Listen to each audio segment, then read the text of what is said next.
दोस्तों, आज हम एक नैतिक कथा यानी कि मोरल स्टोरी सुनते हैं।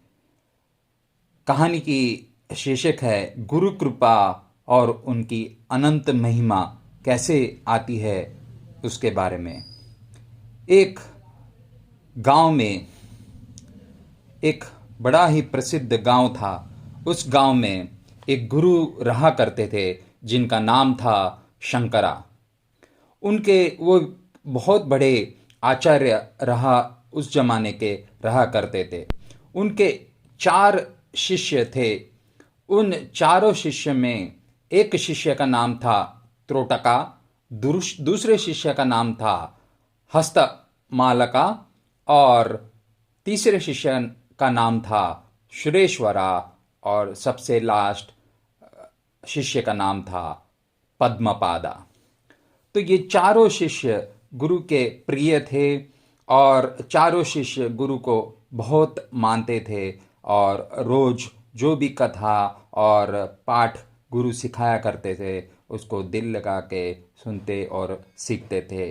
दिन बीतता गया और क्या हुआ, उनमें से एक शिष्य जिनका नाम पद्मपाद था, जब भी गुरु कथा या पाठ पढ़ाया करते तो शिष्य का ध्यान इधर उधर होता। वो थोड़े कमजोर थे, मतलब अपने पढ़ाई में थोड़े कमजोर थे। उनका ध्यान इधर उधर भटकता रहता। वो प्रति समय जब भी पाठ पढ़ाया करते तो इधर उधर देखा करते और पढ़ाई में कमजोर थे। तो इसलिए बाकी के शिष्य उनको देखकर हंसा करते और पद्मपाद का मजाक उड़ाया करते। गुरु भी लाख कहने पर वह ऐसे ही रह गए, पर अंदर से उनका मन बहुत श्रेष्ठ था। वह इधर उधर ध्यान रह के भी 24 घंटे गुरु के बारे में ही सोचते रहते कि मैं गुरु की सेवा कैसे करूं, मैं गुरु के लिए क्या बनाऊं, गुरु की सेवा किस तरह करने से गुरु खुश होंगे।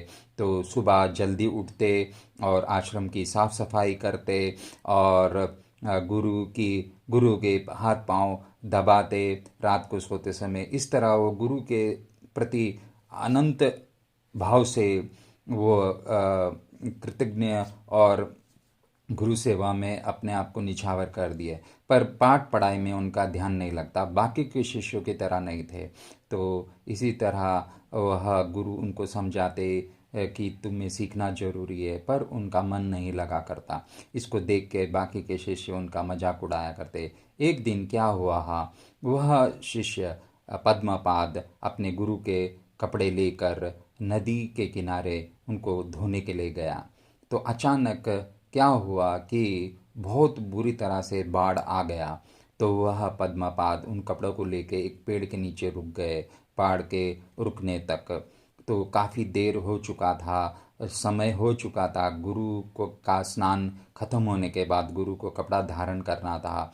तो ऐसे समय में शिष्य बहुत चिंतित होने लगा। उसने गुरु का नाम लिया और सोचा कि मैं कैसे अभी पहुंचूंगा। जैसे ही वो नदी के किनारे बढ़े, गुरु की कृपा उनके ऊपर बरसने लगी। वहाँ जहाँ नदी के किनारे जब पानी में उन्होंने पाँव रखा तो वहाँ से कमल उभर पड़ा। उन्होंने एक कमल के ऊपर कदम रखा, फिर आगे बढ़ने लगे तो दोबारा एक और कमल उभर पड़ा। तो इस तरह से वह नदी चलते गए, आगे चलते गए और कमल जहाँ जहाँ वह कदम रख रहे थे वहाँ वहाँ कमल उभर पड़ा।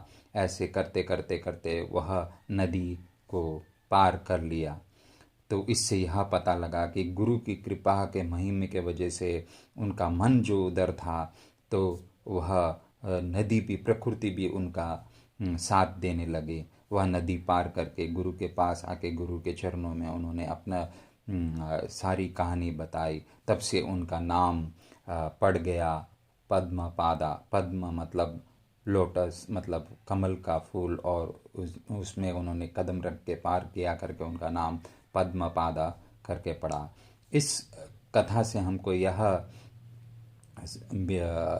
सीख मिलती है कि ग्रुप पढ़ाई से ज़्यादा ग्रुप गुरु के प्रति अपना सत्य और निष्ठा से काम करना बहुत ज़रूरी है। एक बार गुरु की कृपा हो गई तो आपका नाम शोहरत सब कुछ मिल जाएगा। इस तरह से गुरु की कृपा बहुत ज़रूरी है। आपको अपने दिल और तन मन धन से अपने गुरु की सेवा करना बहुत ज़रूरी है। एक बार गुरु की कृपा हो गई तो आपको उस दुनिया के सब चीज़ मिल सकती है। तो इस तरह से हम फिर दोबारा एक अच्छी कहानी, नैतिक कथा को लेकर प्रस्तुत होंगे। तब तक के लिए धन्यवाद। इस चैनल को सब्सक्राइब कीजिए। आगे इसी तरह के कहानियाँ हम लाते रहेंगे। धन्यवाद।